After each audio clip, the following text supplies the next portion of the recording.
Kamusta mga kaibigan? Dito pa rin tayo sa bodega ngayon. At ngayon nga, ipapakita ko sa inyo kung ano naman yung mga bago natin na stocks dito. No? So, halos weekly meron kaming bagong stocks dito sa bodega. So, ipapakita ko sa inyo yung mga bagong stocks na medyo kakaiba. No? So, again, medyo general releases. Sabihin ko na rin yung presyo. And kung interesado kong tingnan yung mga stocks namin dito sa bodega, like nyo lang at i-follow yung aming Facebook page. Nasa baba siya, nasa description box below. Alright. So, ano ba yung mga bago nating stocks? Ito, maganda to.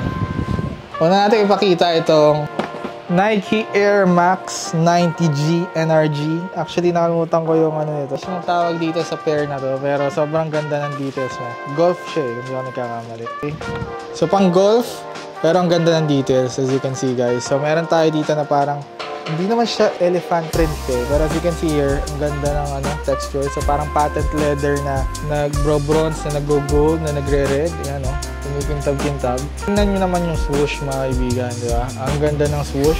So kakaiba. Pinag-isipan talaga yung design nito guys. Hindi siya basta-basta. So yung lace niya, tip na color pink. And yung tongue niya, golf ball siya na umaapoy. Alright, ito yung likod, Nike Air Heating Up. Okay, meron din tayo dito ang couple of Air Forces Air Force 1 7 na LV8 EMB. Yung colorway niya is Summit White. So ito siya, general release, malamang para sa iba i-break. So hindi siya heat, pero personally I love this colorway mga kaibigan. Ang ganda ng kombinasyon ng blue na parang brushed up na blue. Nakita niyo dito, ang taas niya, so elevated. So Air Force 1 label on the tongue. Ito yung loob. Ang ganda rin ng embroidery. So beige color, Nike Air. Tapos yung swoosh niya, makikita niyo crack na swoosh. Tingin ko lang na drawback dito is medyo yung paglilinis na. Another Air Force 1 na ipapakita natin na bagong stock dito sa tindahan ay itong, tingnan yung tissue paper. Wala nyo. Kakaiba, di ba? Kakaiba. So, pakita ko muna sa inyo ito isang pair. Classic na Air Force 1. Okay, classic na Air Force 1. Walang masyadong espesyal bukod sa swoosh niya. Yung swoosh niya na parang jelly, okay? Transparent na swoosh. Right. Pero ang special dito ay sa right pair niya, meron siyang libreng, tendera na yung toothbrush. May keychain siya na toothbrush, okay? Talaga dyan, since 1982. Cool, di ba? Ang ganda, ang ganda. Ang pair na to is actually anniversary release na Air Force 1 ata. Actually, ihanapin ko na lang. I-post ko dito mamaya. Okay, so sa mga fan dyan ni Russell Westbrook. So, meron din tayo dito sa mga nakaalam yung logo. So, medyo damaged na nga lang yung box. Bright crimson colorway. So, lumulutang. Kitang-kita nyo naman yung kulay. Diba? Lumulutang siya. Kahit ilagay nyo yan sa dilim. Dito sa bandang madilim. Kitang-kita. May zipper siya dito. Pwede nyo i-zip. Okay, so yung huli natin ipapakita ngayong araw ay itong LeBron 20 UNEP. Okay. So, meron tayong isang pair dito. Size 9 lang. Buksan natin yung box. Yun.